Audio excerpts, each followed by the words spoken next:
Welcome into Philthy, a Philadelphia Eagles podcast. I'm your host, Brad Wakai, alongside my co-host, Tyson Gentry. Tyson, not necessarily ones that we like to do when the Eagles lose. We started doing this podcast this year, thinking that there'd be some changes that we need to discuss and other topics regarding the Philadelphia Eagles. Losing this game to the New York Jets was not one that we thought we'd have to do a podcast reaction to. I mean, maybe pre-week one, you could have talked me into the Jets ending the streak and finally beating the Philadelphia Eagles. I was just ridiculously confident heading into this game that this team was going to be fine. And not only were they not fine, this was one of the worst games the offense has put together in a long time. And credit to the Jets, and we'll get into all that stuff. But yeah, that was brutal. That was not a fun one to watch. It was not. And so, yeah, Eagles lose an ugly game to the New York Jets. They were up 14-9 at halftime, scored 0 points in the second half. The Jets scored 11 to come back and win 20-14. The Eagles now sit at 5-1, leading the division by one game. So, where do we want to dive into first? Do we want to talk about Jalen Hurts? Do we want to talk about Brian Johnson? Do we want to talk about some injuries? Then at the end here, we'll talk about Julio Jones getting signed to the Eagles practice squad and playing his way onto the active roster. Well, I think we got to start and just say that, like, sometimes good teams lose in the NFL, and if you're out here whining, complaining to your coworkers on a Monday morning, grow up a little bit, because it's really hard to win. This is a team that started 5-0 last year. This is a team that started 5-0 this year. It doesn't feel like it did last year. Everybody's talked about that ad nauseum. Sometimes you just run into a really good defense on a weird day, on a team that has your number. And I texted you, I think, after the Eagles' first touchdown. I was like, this one's going to be annoying. And it didn't get less annoying the entire time. Um, Going into the game, no Jalen Carter, no Darius Slay. Maybe we should have thought uh, that they were more vulnerable than they were. And the defense wasn't the reason they lost this game, though, Brad. No, it was not. And I thought they did a good job at times. I thought they were put in situations, very interesting situations. Like, I want to say this too. A lot of what's happening with the Eagles to me when I watch this, and if you disagree, let us know in the comments. And obviously, Tyson, if you disagree, I'm curious your thoughts. But it feels like more than last year, there's always a play where this team shoots themselves in the foot, and for that whatever reason, that's halting these drives, that's stalling things out, and that's the reason why that they can't go and finish, whether it's in the red zone or whether it's a big play down the field. Now they have to punt it away, and it didn't used to be the same last year. And I don't necessarily know if that's a Steichen thing changing to Brian Johnson, or if it's just, hey, we're just getting a little bit unlucky at this point on the offensive side of the ball. I think it's a combination of things. I think it's a Brian Johnson thing. I think, to be honest, it's a Jalen Hurts thing at times. And it's like, if you look at the box score, you're doing yourself a disservice, because the first interception was hit out of Goddard's hand and like intercepted by Quinn Williams behind behind the line of scrimmage. Like, that's hard to pin on Hurts. You can talk about maybe take the sack or like don't make that throw there, because I don't know what the best case scenario is Dallas does Dallas stuff and breaks that tackle, and all of a sudden you have a first down and we're on our way to going up, 3 scores and the game's fine. But the one where he got his arm hit, you can say that, oh, Jack Driscoll was a turnstile there, and if Lane Johnson's in, that doesn't happen. That's just kind of a product of Hurts has been sitting in the pocket for an hour and a half on some of these throws, or bailing super early on others. And I'm not, necessarily trained in like identifying what he should be doing. That's not really my job. I'm sitting here and just kind of explaining what I see to be happening. And like, it's really cool when he's holding the guy off to make the play to start the game. And it was like, oh, Jalen's not letting us lose today. That's nice to see. And then it just kind of got worse and worse. He's eyeing down targets like pre-snap. Like, you can almost pick where he's going to go with the ball sometimes. But a lot of it is luck too. I mean, last year you point to the Commanders game on Monday night, the first loss this team suffered, and you can say like Quez falling down and getting up and then fumbling, and then the Dallas Goedert thing. Like, those things happen in the NFL. Like, it was about time something like that happened to the Philadelphia Eagles. And now it just feels like every week they have to not only have those moments, but they have to dodge the bullets that come along with them. And this defense has been awesome at not letting people into the end zone or even like getting points off turnovers. But that's one of the dumbest stats in football, dude. I hate this defense is actually really good when the offense turns the ball over. Because really, what that means is the offense didn't do its job, right? Sean Desai gets flying colors here. Like this dude he passed the test this week, and I know it was Zach Wilson, but like we mentioned it, he's down at starting defensive tackle. He's down his best corner, and like the defense did awesome. I didn't think there was a point in the game that the Eagles were going to lose until Jalen dropped back, eyed down Dallas Goedert in double coverage, and threw it directly to a defender. The defense, for context here, ranks ninth in the league with giving up just under 300 yards per game. It's only 10 yards shy of Dallas, who's sitting at eighth. And so everybody's talking about Dallas's defense incredible and the Eagles' defense stinks, blah, blah, blah. There's really not much separating them. You can look at, different competitions and things they played. Obviously, Dallas played the Niners, things like that as you go through it.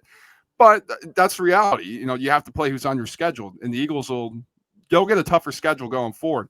But I think as we kind of look more closely into this game before we move into Jalen Hurts and more under a microscope and Brian Johnson, obviously, who's getting a ton of heat, these games happen, like you said. Like, it's the NFL. Like, you're going to have clunkers. You're going to have stinkers. The Eagles are coming back from the West Coast trip. They were on the road 2 games in a row. These are going to happen in NFL schedules. Like you said, it was looking like they were just going to do the thing like they always do, where they cruise to a victory, where it's smooth. They get up big. Okay, let's run the football out. Let's have a ton of possessions. Let's just get out of here unscathed and let's move on. Lane Johnson gets hurt. Now the Jets have confidence. They're starting to heat up the pressure a little bit, starting to heat up the pocket. The Jets start getting a couple things going on offense on short fieldage situations. Jalen Hurts all of a sudden looks uncomfortable after he was settled in. And it was just a snowball effect. And that's what happens in football. It's a long game. It's 60 minutes of chess and defensive adjustments and offensive adjustments. And when you let your guard down, which I actually do think the Eagles did, I think they got too complacent when they could have really twisted the knife. That's what concerns me the most about this Eagles team, Tyson. And we were texting. Maybe we can move into Jalen Hurts now. It wasn't the whole performance, like the 3 interceptions on the stat sheet. It's been his demeanor that is really, Like really scary to me. Yeah. He doesn't look like he cares. I don't know what's going on. We know he has a very even-keeled temper and personality, but I want to see a little bit of fire out of a quarterback, man. Like, everybody's getting on Brady when he was throwing the tablet. Everybody's getting on Peyton. He's like, oh, he's cussing out teammates. Or Troy Aikman when he's yelling at people in the huddle. Jalen Hurts hasn't done that particularly in his Eagles tenure. I think we may need to start seeing that pretty soon, because right now it just looks like he has way too flatlined of a pulse. Well, here's the kind of the breakdown of that from my perspective. It's really cool when he's playing well and he's sitting there looking like he's Batman basically with the coat on, and he's like unconcerned with whatever the other team does because he's going to go out there and keep playing well. When he's playing bad, which like so far this season, he's had multiple games that would rank like at the bottom of games that he played in 2022. And we weren't sitting here like expecting him to be, the MVP runner up again.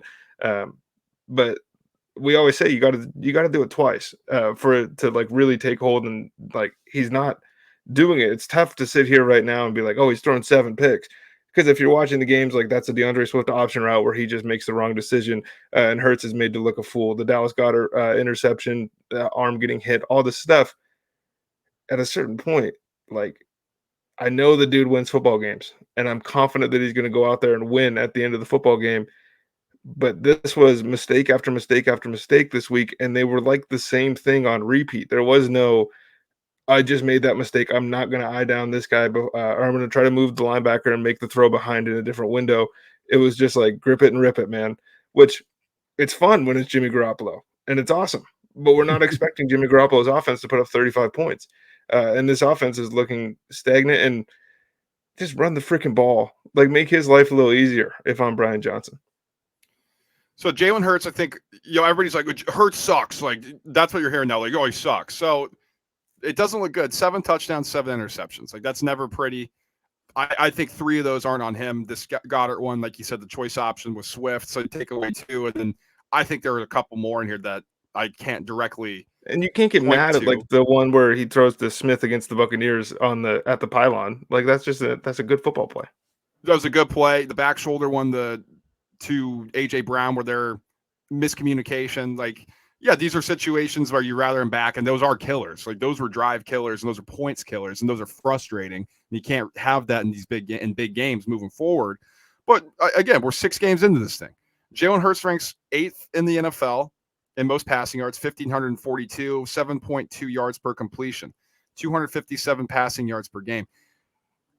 He's a good quarterback. Like he's right now, he's trailing Josh Allen, who everybody loves, by 34 yards. He's trailing Patrick Mahomes, who everybody says is a GOAT, by 51 yards. So if we're going to do those comparisons here, if we're going to do the whatabouts, okay, he's trailing these guys, and they've been in a game state where they really haven't had to push the ball down the field very often. Now, where you look at on the other side, Mahomes has 11 touchdowns, 5 interceptions. Josh Allen, 13 touchdowns, 6 interceptions. So you can do the other side of that as well. I think what is the most concerning thing for me with Hurts is it looks like he's lost a little bit of his feel in the pocket. Like he's just standing in there for so long. And yes, it's commendable at times. And yes, you're waiting for things to develop down the field. But everything feels like they're getting so close to him, just so close to the point where he's just waiting. Oh, wow, now I got to run. There's a sack. I mean, he's given up 14, or he's taken 14 sacks this year, Tyson. And this is an offensive line that really doesn't allow much pressure. So these are quarterback sacks. So that's what I'm seeing the difference from last year to this year is. Well, one thing too to keep in mind for this game, like the Jets embarrassed Josh Allen and they embarrassed Patrick Mahomes and they just embarrassed Jalen Hurts. They embarrassed Russell Wilson. Whoever that's been put in front of them, that Jets defense has done a really good job. Obviously, Jalen is the only quarterback that got to face these guys down their top 3 corners. But I think a lot of the issues, Brad, lie within like the scheme, and we'll talk about that with the next guy. So let's get into Brian Johnson because everybody, fire Brian Johnson, fire Brian Johnson. We need to move off of him now. So this is 6 games into this guy's tenure as the offensive coordinator with the Philadelphia Eagles. He spent the last couple as a quarterback's coach working with Jalen Hurts. That's a big step up from when you have to go call plays from when you're just working with Jalen Hurts, who you have a close relationship with. Now you're responsible for the offense. Now you're responsible for game planning, responsible for adjustments. So this was going to be a leap compared to a guy like Shane Steichen, who's been in that situation before, who knows what the job responsibilities are. I think it's unfair right now to say that Brian Johnson should be fired. I think if anything you want to say right now, I think Nick Sirianni could take over play calling if you want to go that route, if you think that he should no longer be calling plays. Because I think Johnson, let's be honest, he's done a good job with Jalen Hurts' development since he's been a part of the Eagles. And I don't think you can overlook that. It's just clunky right now. But Tyson, before I pass it to you, we may be going a little bit overboard here. The Philadelphia Eagles EPA per play this season on offense, 0.05. The Chargers is 0.06. The Rams is 0.06. The Miami Dolphins, 0.25. So Dolphins 5 times better EPA per play, but that's an insane offense. The Niners, 0.17. Bills, 0.16. The Detroit Lions and the Kansas City Chiefs, so everybody's fireworks show, this and that, they're 0.09, 0.07. So in reality, in these contexts here that we're looking at, it hasn't been as bad as I think people are saying it's been. And I think that's healthy to think about when you look at these advanced statistics and advanced analytics to really get a better idea of what's actually going on underneath of the hood of this offense. I think part of the issue with using the EPA as a metric for this version of the Eagles offense, they look really good to start games. Those are scripted plays that Sirianni no doubt has a hand in, as far as like this is what we want to run. Maybe Brian Johnson is picking the order that some of these things come in, but to start games they've been awesome. And then like last year, if you remember, it was they were going to show up, they were going to tread water for 15 minutes, and they were going to blow you out in the second quarter, and there wasn't anything you could do about it, and you got to play catch up the whole time. And that just hasn't happened. But at the same time, doesn't really happen in the history of football. Like that Philadelphia Eagles second quarter offense last year was one of the best of all time in any quarter for a given team. We want to give him credit when he runs the ball and they have a good run game for that week. That's Jeff Stoutland's run game, right? It's Brian Johnson maybe calling the plays. And that's kind of my biggest issue here is it feels like we're going to run the ball until you like normally you want to say we're going to run the ball until you stop it. But if you stop it right away, we don't want to run the ball anymore. And that's an issue because this is an offensive line that just wants to road grade you as the game goes on. You give me Jordan Mailata and Landon Dickerson on that side of the field, and I'm taking that in the fourth quarter in a close game, in a game where they were pressing like a ridiculous amount in situations they didn't need to. Um, what happens when they throw the ball 15 yards over the middle of the field, Brad? It's good things every time. Those plays don't exist outside of have to have it moments. It'd be nice to get some of those AJ Brown over the middle plays in the middle of the second quarter rather than okay, we have to have a first down here or we're driving to try to score at the end of a half. Those are the real issues, and I think it's tough too because they're sitting here at a good number on EPA, but this is an offense that's supposed to be at the top of those lists or at least like really close because nobody's touching Miami, but they're supposed to be closer to the Bills than they are to the Rams, and I think that's a valid point. Yeah, and so the other thing that people are talking about, and I think this is what you're alluding to as well, is the red zone offense. And High so red zone. while I'm High red zone's been really bad. When they're from the 10 to the 20, like this, they can't. If it's first and goal from the 10, the Eagles are not scoring a touchdown, which is just it's ridiculous. so this is why. So I gave out the ZPA plays before, and that's the total offense. That's the entire field. That's per every second of the game. Like you said, it starts early and whatever late. This is in the red zone. The Eagles have had 79 plays in the red zone. Their EPA per play is negative 0.23. That is tied for the Seattle Seahawks as the seventh worst. Put it in perspective here. The New York Giants are negative 0.44. What's even more alarming, Tyson, is that the Philadelphia Eagles are the second worst in the red zone EPA per pass play at negative 0.58. Only the Giants are worse, negative 0.8 expected points added per play. So something's going on when they get into the red zone where they can't figure out passing lanes. This passing game isn't working.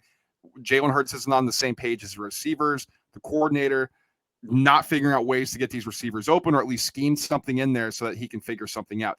That's where I think that we can be fair in criticizing this offense because we've seen moments on when it's on the 50 or when they're driving from their 30 and you're like, wow, this offense looks good. DeAndre Swift's going crazy. We see Dallas Goedert and some creative stuff. AJ Brown's doing deep ends. And then when it gets down to times where you have to cash in, which is something that the Eagles haven't been able to do, that's when I think things get the most like red alert. Like everybody's like, oh my God, what's going on? Brian Johnson sucks. I think you could go back to all of those pass plays they've had in the red zone, and you're probably going to come out with maybe 10% where it's uh, Jalen hits his last step of the drop and the ball's out and he's firing and the guy's open. Because every pass play that they've had that I can think of off the top of my head, maybe it's because I'm pessimistic and I'm an Eagles fan, dude, he's trying to extend the play because nobody's open because three guys are stacked on top of each other in the back left corner of the end zone, which is another point. But AJ is going to be a monster always, and Smitty has taken a bit of a I don't want to say a step back. It's not. He had two drops this week, which the first one me and you were joking about. I was like, oh, Devontae Smith dropped the ball. That'll never happen again. And then he drops a big one in the middle of the field. So we were looking for Devontae Smith to be better outside, like it's those two and Dallas Goedert in the red zone, or we're running Jalen Hurts quarterback draw twice in the span of 4 plays, which is it's a good play because you have Jalen Hurts. It's not a good play in like the grand scheme of things, and it's not something you want to put out on tape as this is like our go-to thing in the red zone because the whole point is you're going to flee the middle of the field. You're going to have these safeties shade one way or the other, and the linebackers are going to get out. We're going to run draw. But when all you do is run draw, it clogs up everything.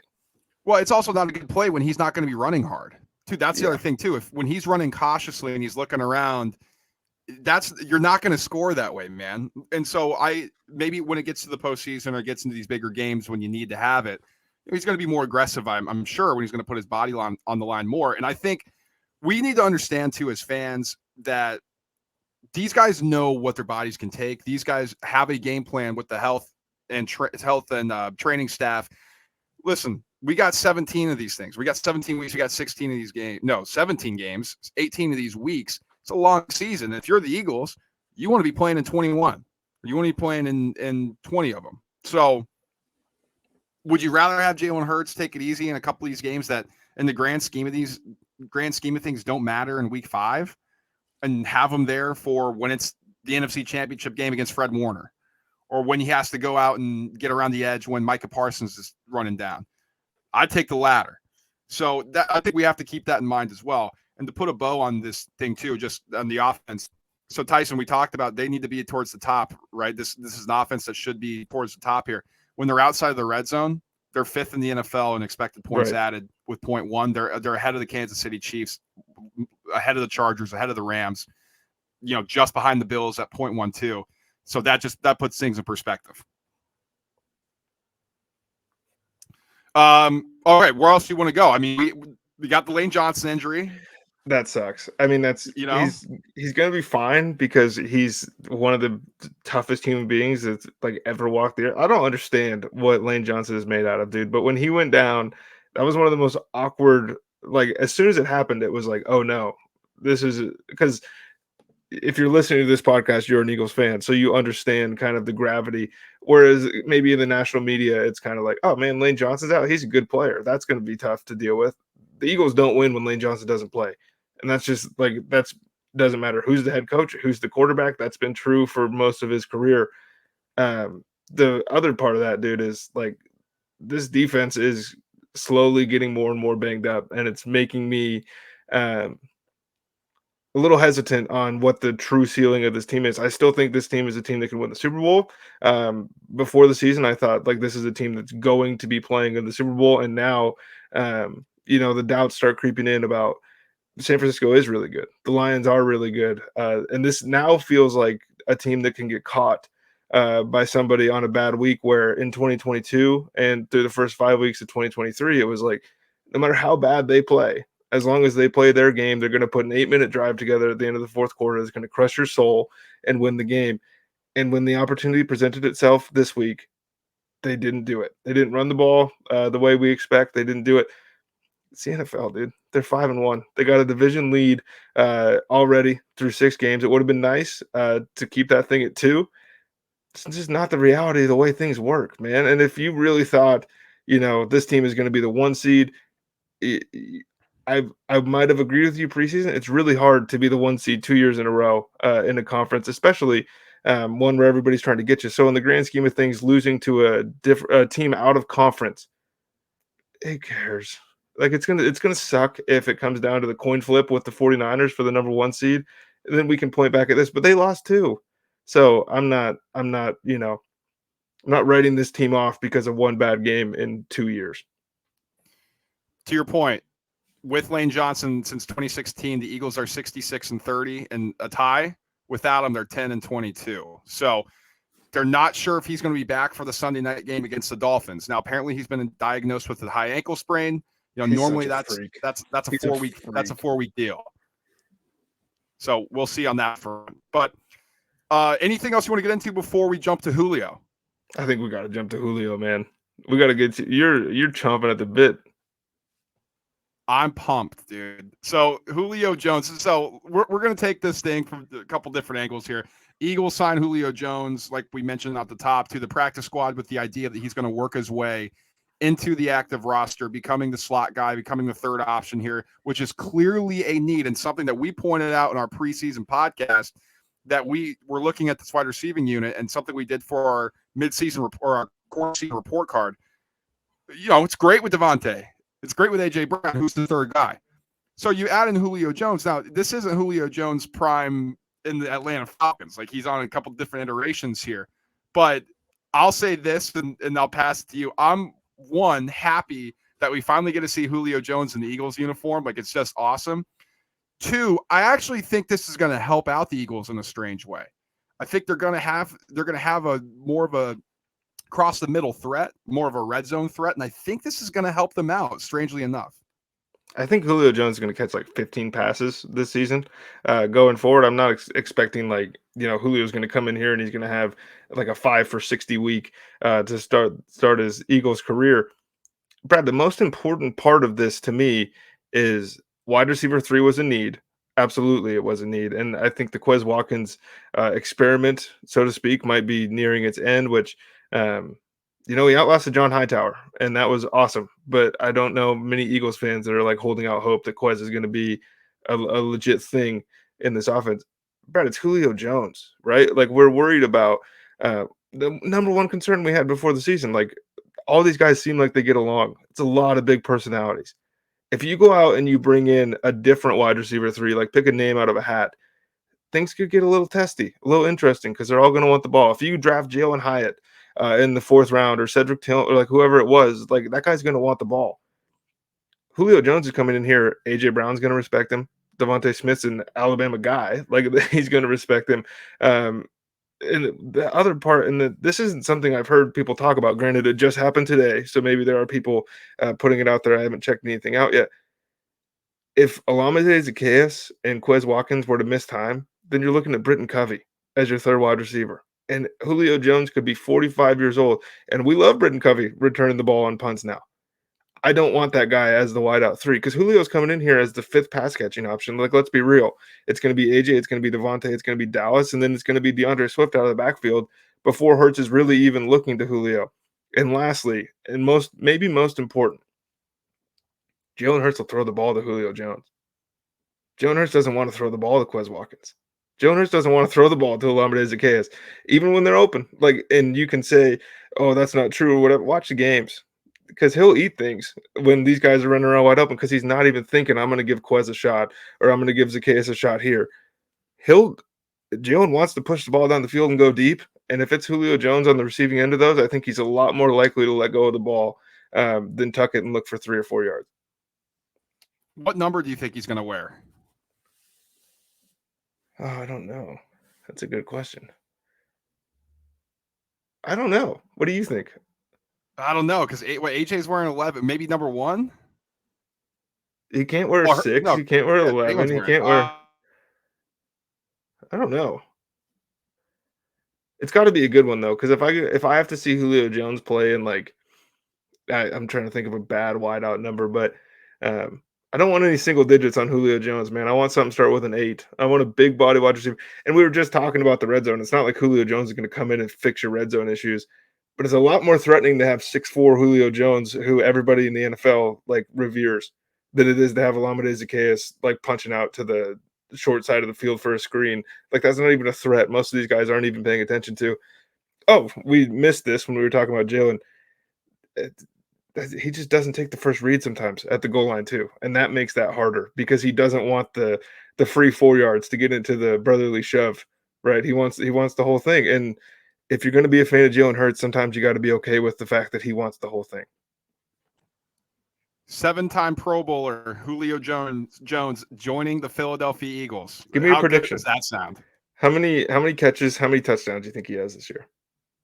I think more touchdowns than we're thinking. I think they're going to bring him in to be the red zone threat. I think the reception number is going to be fewer than we think, just because I don't know about his separation necessarily, like outside of the 20s, but the big body aspect of it, I think he's going to be like the Jimmy Graham, to be completely honest, with this offense. How do you feel about Howie just doing this 2 years in a row now of being like, "Oh, we have a need. I'm just going to go sign the most famous guy on the street right now. Like I'm going to steal the news cycle for today." Because it happened with Well, Ndamukong Suh. Suh was worse than Linval Joseph last year, but that's all anybody wanted to talk about was Suh was on the team. I think he needed a little pick me up for the Eagles fans after losing to the Jets. So I don't think this is that bad of a business idea either. Julio could probably play safety for this team. What can't he do, man? I'm excited though to have Julio. That's for sure. Is it going to be? I mean, listen, we're not adding Calvin Ridley, right? Like this isn't the Calvin Ridley thing coming in here. Like obviously he's a little bit older. We know that. Like it's not Julio Jones from 5 years ago. I got all my stupid Giants fans text me. Oh my God, Julio Jones are excited. Yeah, 5 years ago. He'd be I'm wide out excited one now. in New York. He'd be wide out one in New York. That's all you need to text him back. Also, before we get off the Julio Jones thing, remember when Zach Pascal wanted to block somebody and he gave this team an attitude last year? If Julio Jones can just do that, like AJ Brown's a good blocker. Devontae Smith is a phenomenal blocker for his size. Outside, like now the screens don't have to go to Quez because Julio is going to be blocking. The screens can go to Devontae and they can go to AJ. It's going to open up things that, like, I think because on the surface it's like they brought in 34-year-old Julio Jones who hasn't played in a while, where in reality it's like, oh, we're just going to get this guy in here he's not going to be demanding the ball and he's going to do the little things because he still wants one of these. Like he's still ring chasing, man. And like I don't know. I think it's a home run. I think everybody out there laughing because when you texted me, bro, the Eagles just signed Julio Jones with a laughing, crying emoji. I said, this is ridiculous, and I fucking love it. And I don't know if it's ridiculous anymore. I think I just fucking love it. Oh, I absolutely love it. I was crying because I just couldn't believe that we finally got Julio Jones onto the roster. Like unbelievable. Like I wish it was 5 years ago, but hey, Julio Jones is a Philadelphia Eagle. That's what makes me happy. All right. Anything else we want to talk about here after the Eagles? Tough loss against the Jets. They were going to lose. They weren't going undefeated this year, people. So let's stop the whole oh my god, the sky's falling act here with the Eagles. Anything you want to get at? You want to talk about before we get out? I just everybody that is jumping off the bandwagon right now or like jumping over the side of the ship, just come back when they beat Miami because I think that we're fairly uniquely equipped to handle the way that Tyreek's going to get Tyreek numbers. I just don't think Mostert's going for $150 and 2 scores. Well, that's going to do it then for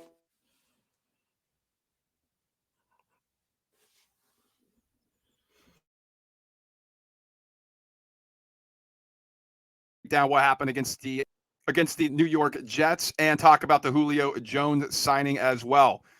Hopefully, we'll be doing this on much better terms after a big victory against the Miami Dolphins and all the good things that come with that. But Tyson, it's been great talking Eagles football with you. We'll be back next time on Philthy. Talk to you guys then.